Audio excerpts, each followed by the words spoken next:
Good morning, everyone. I'd like to call the meeting to order. Beginning today, the meetings of the CalHFA Governing Board are going to be streamed live on YouTube. And because today's meeting is the final test of the system, it hasn't yet been broadly announced to stakeholders in the greater affordable housing community. But after today's meeting, there will be a broad announcement of the opportunity to view our meetings through YouTube. Because the broadcast technology that the agency is using is word searchable, we're going to ask to assist those to reading the transcript and performing word searches of our proceedings. It'll be helpful if we have names attached before people speak. So I'm going to ask board members to please wait until you're recognized. I will call you by name, and that way then somebody searching through will be able to find when you have spoken. So that's a little bit different than we've done it before. And then I guess after today, we are not going to have verbatim minutes. We'll just have the video, and we will have a summary set of minutes. For those of you, this is the first time I guess most of us have been in this room. There's a little button on the a gray button on the bottom of your microphone that turns it on and off. You can see that there's a little light comes on. So please make sure that that's on when you're speaking. Also, I just want to say that the board welcomes and encourages participation at the meetings. By way of reminder, if there's anyone here from the public who wishes to comment on an item on the agenda, please complete a speaker card and present it to the board secretary, who is over here, Pam. And when that item comes up, your name will be called so that you can be heard. And it would be appreciated if members of the public would limit their comments to 3 minutes so that everyone may be heard. Additionally, if your comments do not belong to a specific item on the agenda, we ask that you wait to provide your comments until the public testimony section of this meeting. This is a short agenda, so we'll do the public testimony at the end if there's anybody who wants to speak. And members of the public wishing to comment should also complete a speaker card and present it to the board secretary. So with that, I would like to ask Pam to call the roll. Ms. Avila Farias. Mr. Schaefer for Mr. Chung. Tim Schaefer for State Treasurer John Chung. Gallagher. Eileen Gallagher here. Eileen Gallagher here. Thank you. Ms. Gunn for Dr. Mbasiani. Mr. Gunny. Here. Mr. Hunter. Here. Ms. Johnson Hall. Ms. Lopez for Ms. Podesta. Here. Mr. Prince. Ms. Riggs. Fellow. Mr. Alex. Ms. Ortega for Mr. Cohen. Ms. Boatman-Patterson. Here. And Ms. Fall. Present. So before we get into the agenda and the approval of the minutes, I'd like to welcome first Ms. Lopez, who's sitting in today for the Secretary Podesta. And I would also like to introduce Eileen Gallagher, who is a new member of our board. And Eileen, if you would just tell us briefly about your background. Sure. First of all, thank you for the introduction. I'm honored and pleased to be here joining you today. By way of background, my professional focus has been working with state and local governments around California, financing infrastructure through municipal bond financings. We do underwriting for local government issuers. I started my career actually working in the U.S. Senate Housing and Urban Affairs Committee, so very familiar with the federal housing programs, et cetera, and have spent some time in the last decade working on a local nonprofit board in San Francisco for a housing developer. So it's fun to tie those various threads together today on the board. Thank you and welcome. So now we will move to the next item on the agenda, which is approval of the minutes of November 10th, 2015 Board of Directors meeting. A board member who'd like to make a motion to approve? Move to approve the minutes. That's Mr. Schaefer. Mr. Prince seconding. Okay, any comments? Would the secretary call the roll, please? Mr. Schaefer, Aye. Ms. Avila Farias, Aye. Ms. Gallagher, Mr. Gunn, Aye. oh, Ms. Gunn, Mr. Hunter, Abstain.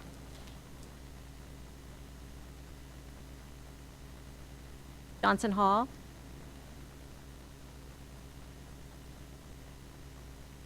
Ms. Lopez, Abstain. Mr. Prince, Briggs,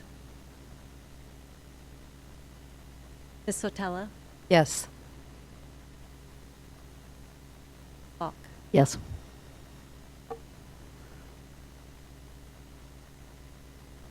So the minutes have been approved, right? Seven votes. Yep. Minutes.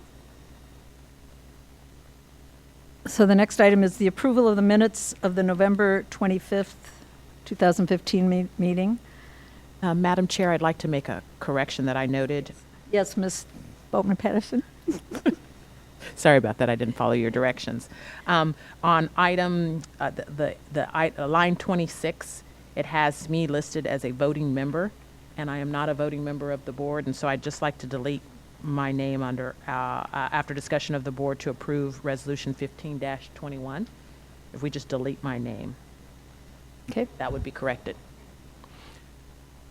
On the approval of the November 25th board minutes, I am not a voting member of the board, so if we delete my name regarding the motion to approve Resolution 15-21, I think those would be the corrected minutes. I'll move So noted. approval with that amendment. I'll move approval with that amendment. Ms. Sotelo makes a motion to approve. I'll second that. From Mr. Hunter. Would you call the roll, please? Ms. Avila Farias,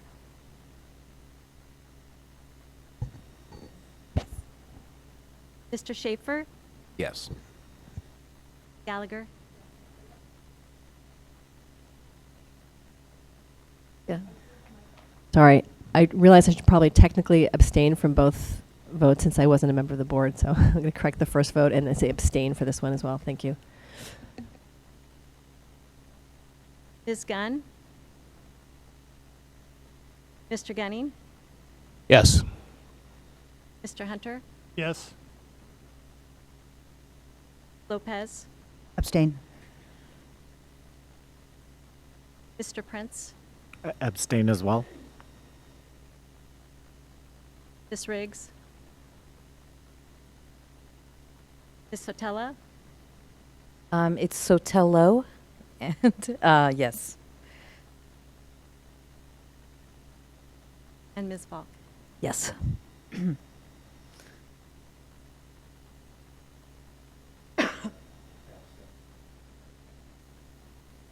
Okay. Thank you, Mr. James.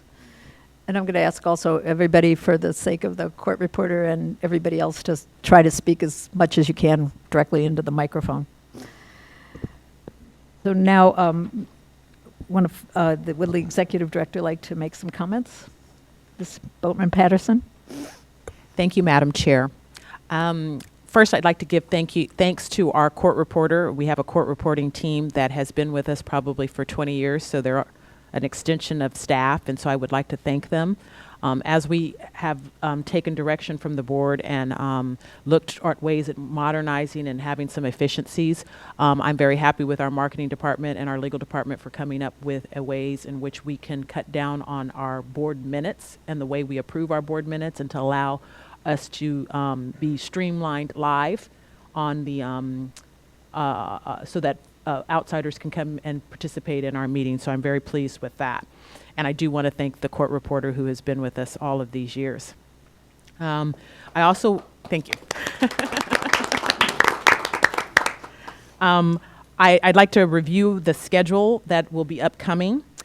In March, we plan to bring to you the mid-year report, which will give you an update of where we are, both on the revenue side and program side and expenditure side. So we'll be coming to you in March with that mid-year report. In April, during the April meeting, we will come with the proposed business plan to allow for discussion on the business plan. And then the goal is in May to come with our actual budget and business plan for adoption. So that would allow us to not try to pack things together all in one meeting. So that's the schedule that we have kind of outlined for you all. Also, I don't know that I announced, but in September, during the annual National Council of State Housing Agency, I was appointed to the board of directors for the national organization, and I do sit as the and on the executive committee as a member at large. So I'm very excited about that. I also have been asked by the CEO of Fannie Mae to sit on their advisory board, and so I'll be sitting on the advisory board for Fannie Mae. And BBVA Compass, who had some issues with their CRA accreditation, have set up an advisory committee to help advise them on their Community Reinvestment Act. And BBVA Compass is probably the 25th largest financing or bank globally by way of deposits. And so I'll be sitting on their advisory board. So I'm very excited about that because it gives us an opportunity to expand our partnerships, our public-private partnerships, and to elevate the name of CalHFA to let folks know that we are back in the lending business. The National Council of State Housing Agency Legislative Conference will be coming up the end of February, 1st of March. We do have a delegation that will be attending that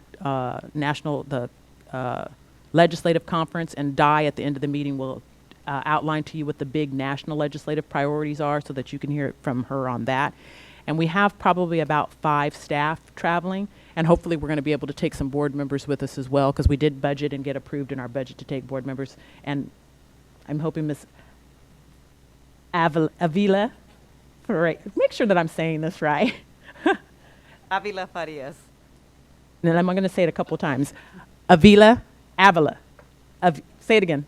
Avila Farias. Avila Farias will be attending with us. So we've reached out to her, so we're going to hear about her schedule as well. And that's all I have to announce. I just would like to ask you a question. You mentioned an April meeting, and I didn't realize we had one scheduled. We do not, I don't believe it is on the actual tentative schedule, but that's what we're proposing. So that April meeting would be a new meeting. Is that going to be a problem for you, Madam Chair? And not necessarily, we just have to find a date that people. That works for so everyone. I would just encourage you to send out some possible dates as soon as possible, or pick a date. And that was the point in going over the schedule, so I apologize, was to let you know that we were adding in that April meeting in between the March and May to allow for discussion of the business plan. Great. Okay. Thank you. Madam Chair, I had a question. Yes, Ms. Sotelo. I've noticed here that all the meetings take place in Sacramento. Is there a reason that we are not toggling as we have in the past? Ms. Boatman-Patterson. Sorry about that. I have to get used to this. When we looked at the schedule and we looked at the makeup of the membership and how many staff were traveling to Los Angeles, it was more economical to have board members travel here than to pack up 16, 17 staff and have meetings in Los Angeles. And so for efficiency purposes, we have scheduled this. But this is not to preclude us in the future. Should we want to do a tour in Southern California? Should we want to hold a special meeting in Southern California? I think we can accommodate that. But for the purposes of economics, once we looked at it and we started streamlining and making some other changes, that was the decision that was made for efficiencies. I'd like to, I'm sorry, Madam Chair. Okay. I'd like to go ahead and maybe work with your marketing team or your staff to perhaps arrange a hearing room or a hearing of the meetings that take place in Sacramento, have them broadcast down maybe at City Hall of Los Angeles so that it can happen simultaneously, so those that want to participate from the public in Los Angeles or down from Southern California can also do that. I don't think that there's a huge need, but I hate to preclude Southern California representation of affordable housing developers in our meetings. Absolutely, and that's a good point. And so we will continue to look and work with you on that, because that is a good point. Madam Chairman? Mr. Prince and then Mr. Gunning. I just wanted to point out that the San Joaquin Valley Air Quality Control Board has 3 sites that they do their meetings, right? So everything is connected, so you're able to do exactly that. So the technology is there, and it makes sense to me to make sure we have a spot in Southern California available. So I would second that idea.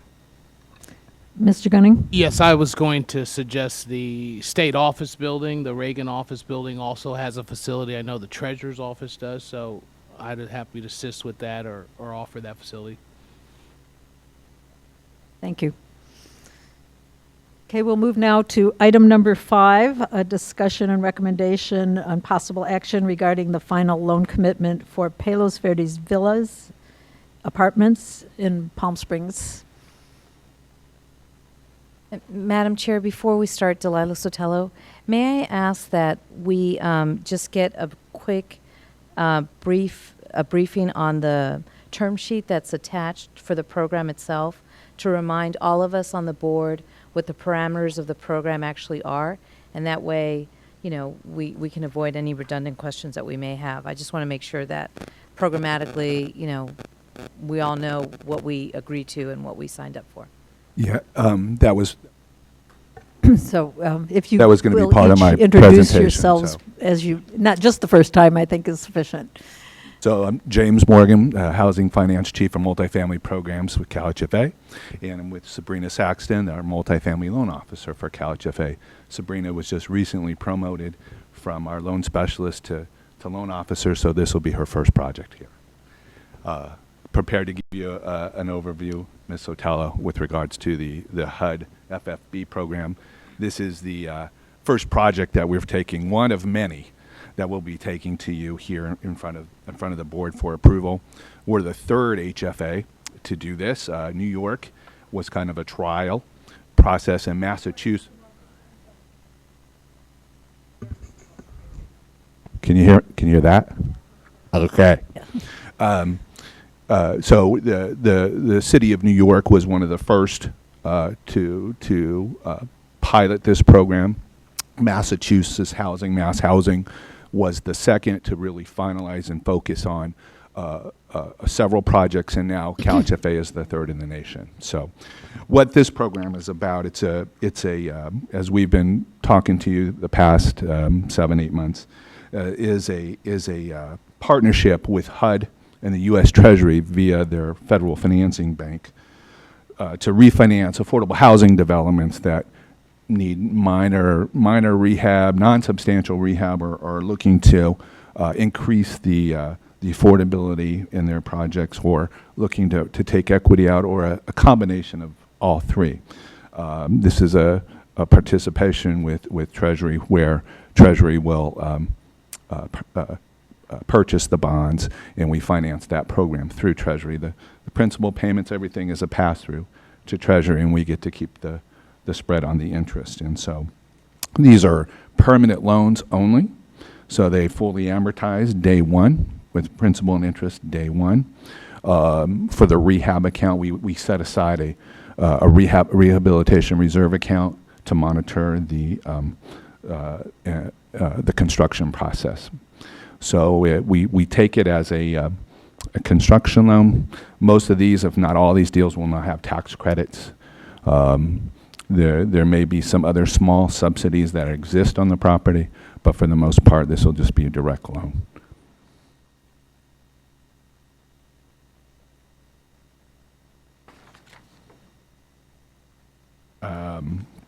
With regards to our term sheet, the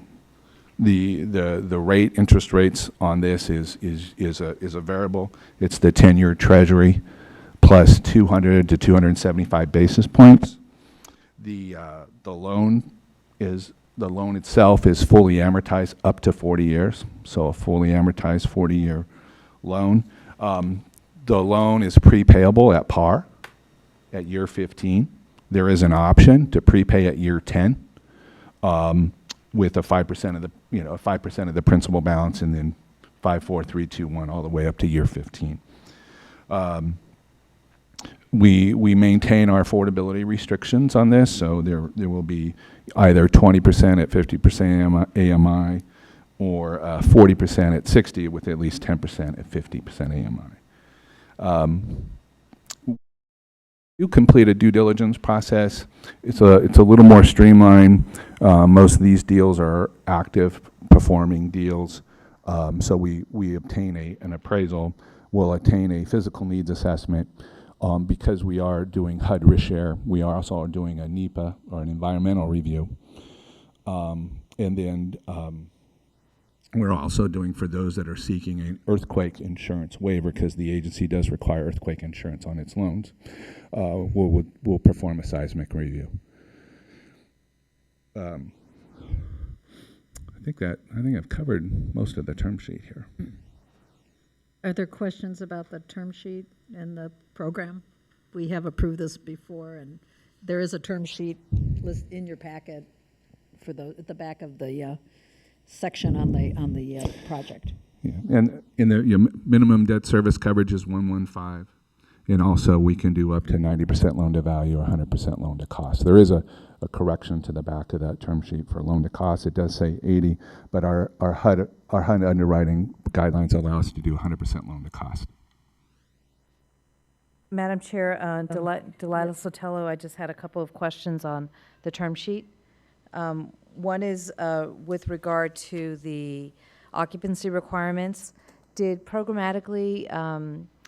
we adopt a term for the covenants? Is it to be coterminous with the loan itself, or did we adopt some other provision for that?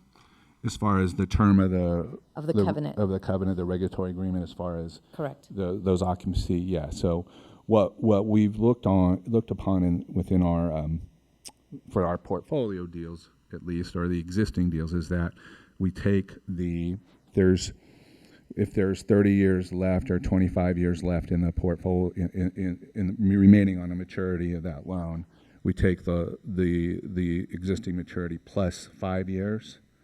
So if we have a deal that's been paying a 40-year loan that's been paying down 25 years to year 15, and they want to recapitalize, we're doing a sliding scale. Okay, the existing affordability, the existing term of that rate agreement plus 5 years, or 40 years, whatever's longer. Do you recall if we approved that at the board level, or is this a clarification that staff is interpreted?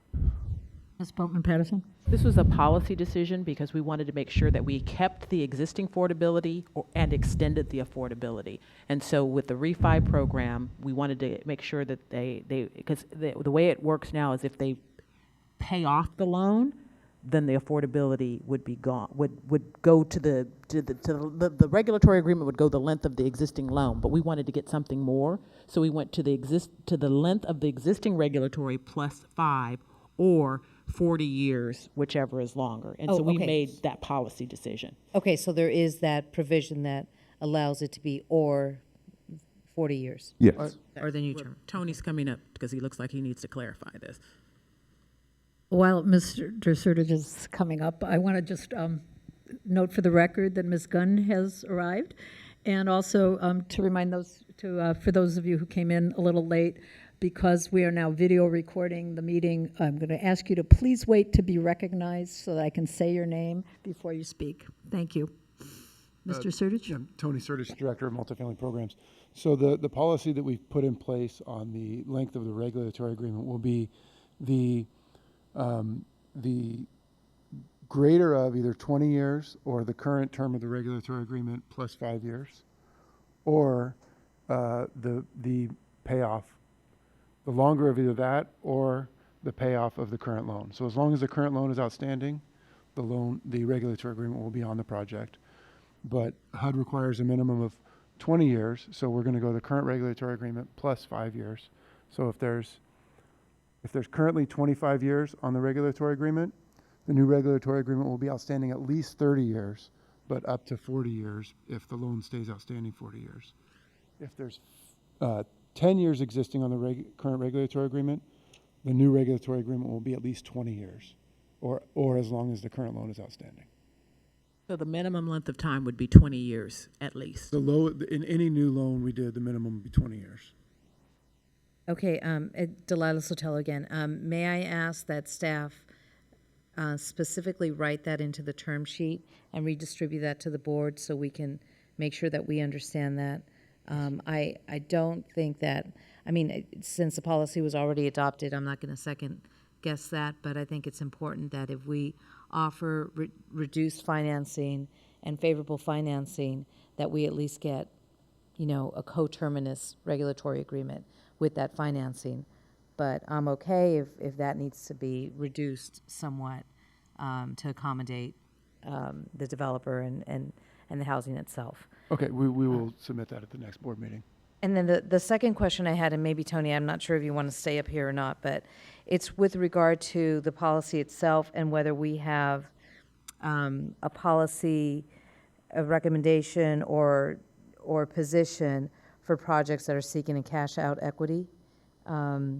You have that a little bit, you talk about that in the loan amount section of the term sheet, but there's no guiding principle as to how much equity cash out we would allow on a broader sense, not a deal specific, but just broader sense. Yeah, on a broader scale, on this program, since there's no public subsidy being put into the deals, our general take is that we will limit it based on our underwriting standards.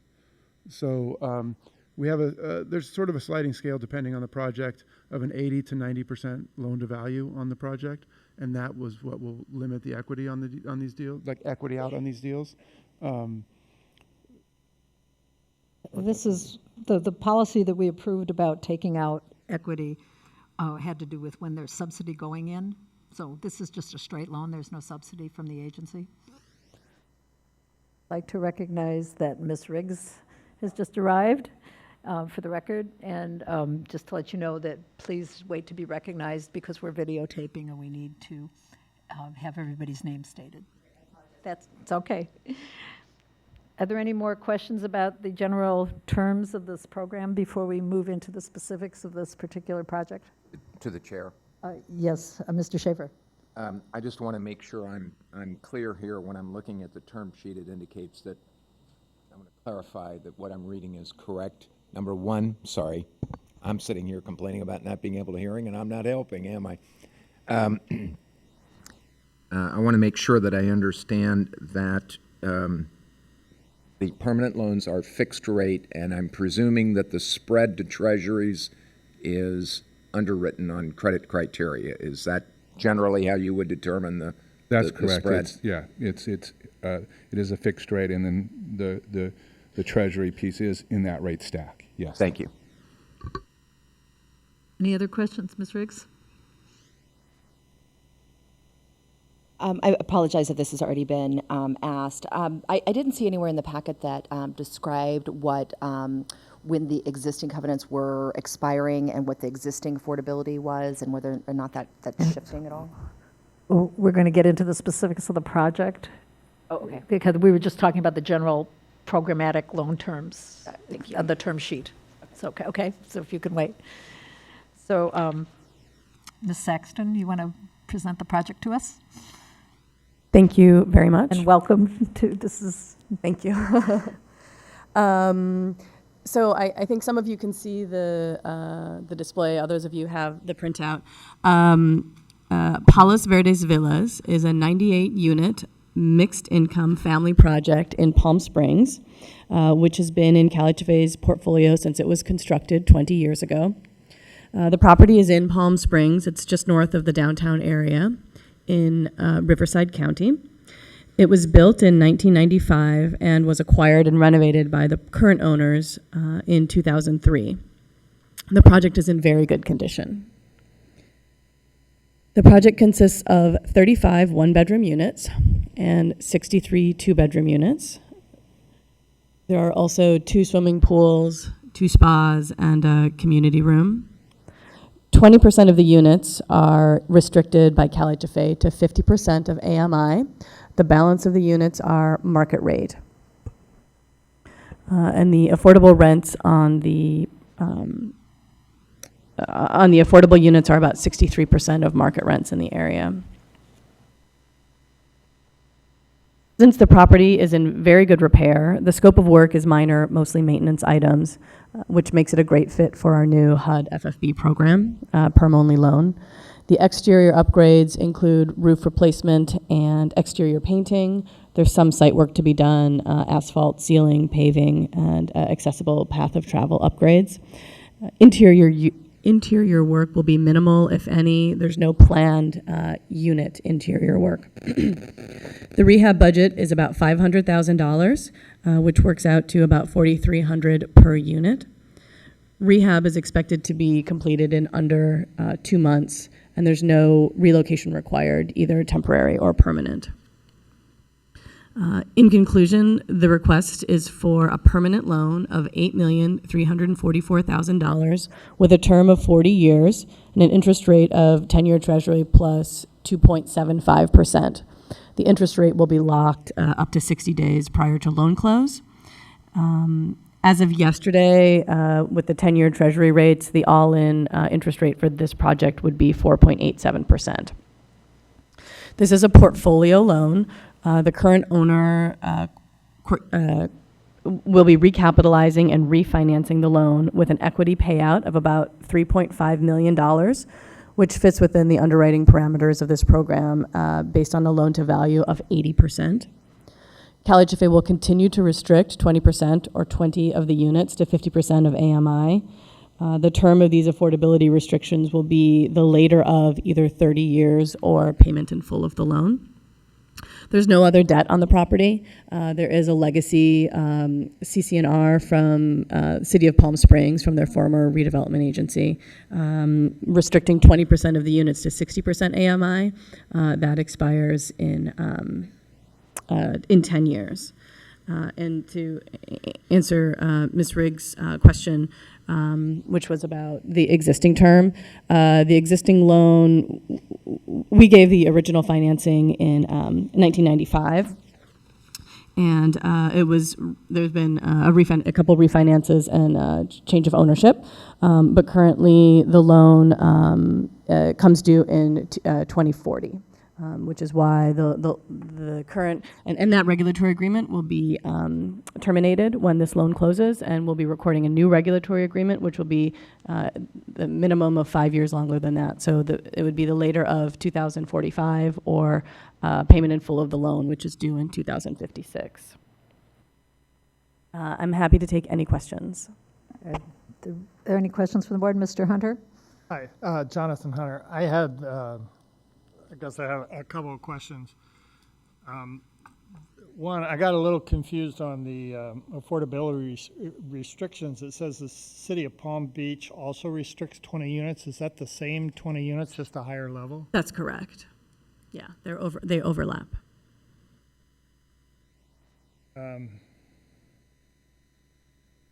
then I think you answered my second question, which was the equity being taken out is reflected in the developer fees. Is that correct? That's correct, yes. Are there other questions from the board? Delilah Sotelo, Madam Ms. Chair. Sotelo? Just a couple of points of clarification. If we can, I really like the format of the staff report, much improvement, so thank you again for that. If we could, at the very beginning of the staff report, specifically call out the equity payment of the transaction so that we see that clearly, and the calculation as to how it complies with the underwriting.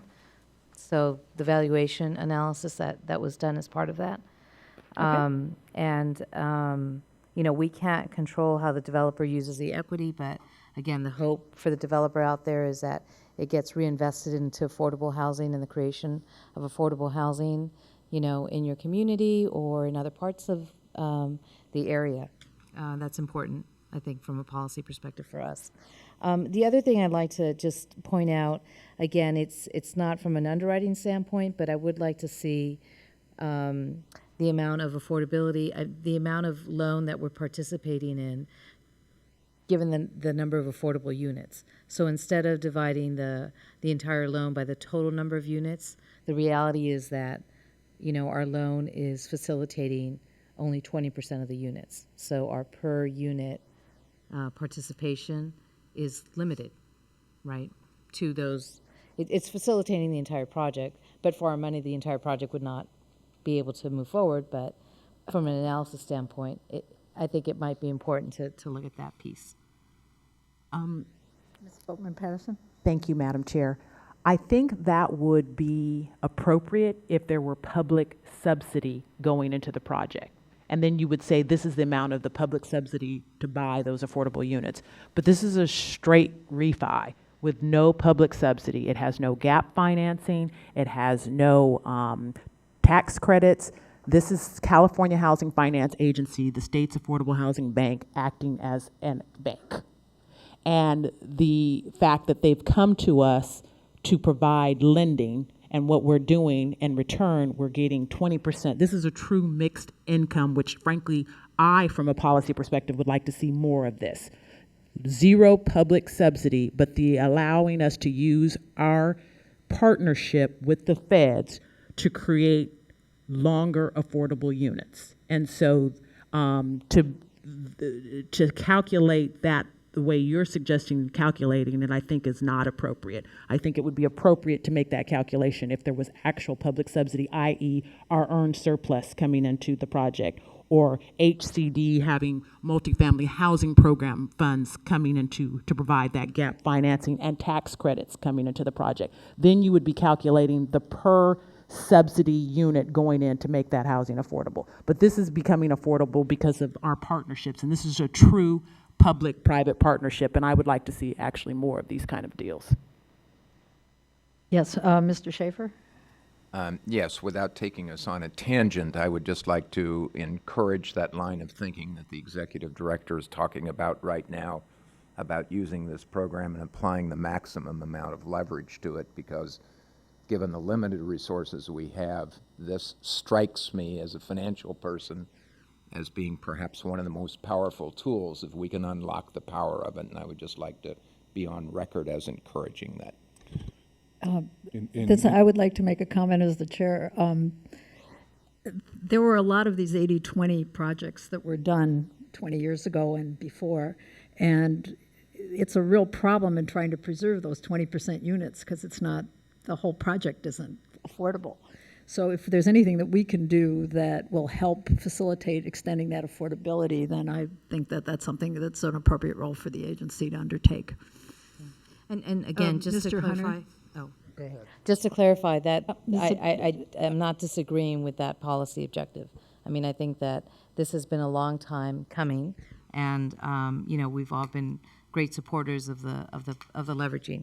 But I do consider, while it's not a straight public subsidy, it is a facilitated public mechanism. And for me, it's important just to understand how that mechanism is deployed and that it's deployed responsibly. So that it's all coming from a place of wanting to support a private-public partnership, but understanding, the responsibility that we have on the public side. Mr. Hunter? Jonathan Hunter. So I it's going to take me a while to see if I really can figure out Tia's comments about the difference between subsidy and others. But I'm not going to push it, but I'm still trying in my own head to think through, figuring out what we get for a dollar, because that seems to me important. If and I realize I'm partly in my own head limited capabilities, so I'm probably comparing apples to oranges. But if I have $8 million, what am I getting for that in terms of the affordability? And I guess the length of affordability. And I'm really happy to see the fact that we are indeed extending the affordability on some important units. But the other side of that is, of course, part of the way we're doing that is by allowing the developer to take substantial equity out of the deal. That's almost half of our investment is investing in the equity coming out of the deal, and we may want it to go to some other housing purpose, but we have no way of controlling that or even knowing what's going to happen to it. So it just, I do think it's, I don't know that I would change this presentation. I certainly wouldn't disagree with this deal. But I just, as a board member, it's one of the things that I find myself thinking about, is looking at what the investment is, what the number of units are, what the length of affordability is, and what are we really getting in exchange for that public investment. Madam Chair. Yeah, Mr. Shaver. I certainly, please don't hear this as being quarrelsome with the comments Mr. Hunter's made. I agree entirely. But I want to make sure that I'm focused on this, because I sense an opportunity for the agency here. This is, to my understanding, there are no tax credits here. This is a lending transaction. And a good lending transaction that goes on the agency's books can do some very beneficial things for the agency. It can continue the progress that's been made over the last handful of years toward a more stable financial environment for the agency, which is absolutely critical for fulfillment of its service mission. It accomplishes a goal of preserving a portion of the project into affordable use for a period of time based on the discussions we've just had about the regulatory agreement extension parameters. And it can do that at a profit to the agency as a result of doing that. So perhaps I'm missing the point, but I don't see the same sensitivity in this to an equity takeout as I would if, in fact, there were subsidies going into the project that are enabling that takeout. Am I missing something in this transaction? And I'm not trying to be quarrelsome. I'm just trying to make sure I have a clear bead. Ms. Boatman-Patterson.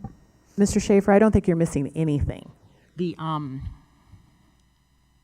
whole point in having this program and having this partnership with the federal government, when housing finance agencies began lobbying for a program like this, is so that for those types of projects in which there was no subsidy, this particular developer could have gone to the private market and we would have lost those affordable units. They could have gone to the private market and taken out equity out in the private market, and any loan fees or servicing fees would have gone to the private market. The fact that we have this partnership and we're able to come in with very competitive financing, preserve those affordable units, extend the affordability of those units, and work with this developer to get him competitive financing is a win-win-win. And the agency is able to act like the state's affordable housing bank and actually make some money on this transaction that the state and its affordable housing bank will put back into affordable housing. So the fact that this developer is taking its private property without any subsidies and making a little bit of equity, but the state of California too is making money on the transaction to put back into affordable housing, is really our reason for existence. That addresses my point. Thank you. Mr. Prince. So I agree that the owner could refinance another way, though there are use restrictions up till 2040, I think you said, right, or was said. So the issue is they are getting favorable loan terms. 40-year loan terms is really nice, right? And the interest rate is subsidized at the federal level at some level. Is that not where the money comes from initially? The interest rate is pretty low. And so I don't want us to say there's no public assistance happening here. I think that there is. And so the question is really coming back to, okay, so if we're adding value, what are we getting back, right? And I just think we have to be clear about that. It seems like if we didn't do this, someone else would, isn't necessarily the best argument, but I do think that it's compelling. And so I do think, I don't think we're going to change the loan terms of this, particular transaction. But I do think we have to look at how do we extend it further. Additional 5 years sounds great, but wouldn't it be, and maybe it goes to 2056, so it's 16 years, but I also think things like, the greening of the property, 500,000 of rehab is not a whole lot. That seems like a site that would be ripe for all kinds of green features that would also be very, beneficial to public policy. So I don't think it's as black and I think that there is some room for conversation about what is the public benefit that's coming out of the investment. So I think it's a good transaction. Don't get me wrong about that. But I do think we should be thinking hard about, are we getting the best public return possible? As a board, we should be asking that. If the answer is yes, that's great. But and I think we'll be thinking more about it as more of these come forward. So I just wanted to make sure I'm being quarrelsome. But I hear my Not at all. my That's peers down at the- collaboration. down at the end of the table. I agree with their kinds of thoughts. My fellow board member to my right was also raising questions about that. So I think these are legitimate questions for us to be raising. I would like to ask a question of clarification. If this project had prepaid and gone to another lender, do the affordability restrictions go away, or do they go through the entire loan term? They would have stayed through the long term. Okay, thank you. Ms. Boatman-Patterson? So that is why our policy was 5 years from the existing loan term or the new terms of the new loan. So by refinancing with us, we were able to keep it in our portfolio, a good project in our portfolio, extend the affordability that would have been lost by an additional 5 years or an additional 40 years thereafter if they choose to go through the loan term and take the 40 years to pay it off. So the benefit that we received was keeping a good project in our portfolio, helping a developer who has the potential to invest in additional affordable housing, because one of the things that we have heard from our affordable housing developers is that with limited resources, we need to be able to take equity out to be able to invest in our other properties. So we have now created the opportunity for this developer to invest in other properties, and we've extended affordability that if they had refinanced with someone else, would have expired in 2040. So we're now getting 2045 or 2056, depending on if they pay the loan, take the length of the loan, keeping it in our portfolio, and being able to make money off of a transaction that we at CalHFA can now invest into affordable housing again. So those are some of the benefits. And Madam Chair, Excuse me, yes, Ms. Sotelo? just to clarify, the benefit is a 40-year loan term, which is not prevalent in the marketplace, a reduced interest rate, which again is very competitive in the marketplace, and loan to value of 90% and 100% on cost, which again is non-existent in the marketplace. So those, from a public policy standpoint, are the public benefits to this program. Agreed. And can I add one more thing? Yes, CalHFA's multifamily lending program has been out of business. We want to be careful about the types of restrictions we put on things when we're trying to get back into the business. And let me be clear, the federal government entered this partnership with housing finance agencies across the nation, of which we are the third in the nation to be able to participate in this program, to help us get back into the business. Yeah, Mr. Prince? Totally appreciate that, but don't forget what happened with the whole mark-to-market, and we saw a lot of properties leaving the portfolio that were financed under similar tools in the 70s and 80s. I mean, I totally hear what you're saying, but that interest rate reduction, that 40-year term, is a pretty high cost or revenue generator for the owner, and and it seems to me, yes, they could have gone to a different term, a different interest rate. They would have taken probably more risk because they probably would have gotten some kind of adjustable mortgage or whatever it is. I just want us to be clear that we are benefiting the community as long as possible. I think that this is a good transaction. You have to be listening to us to make sure, because I think you got 5 people on this board who have raised questions. So I think you just have to kind of pay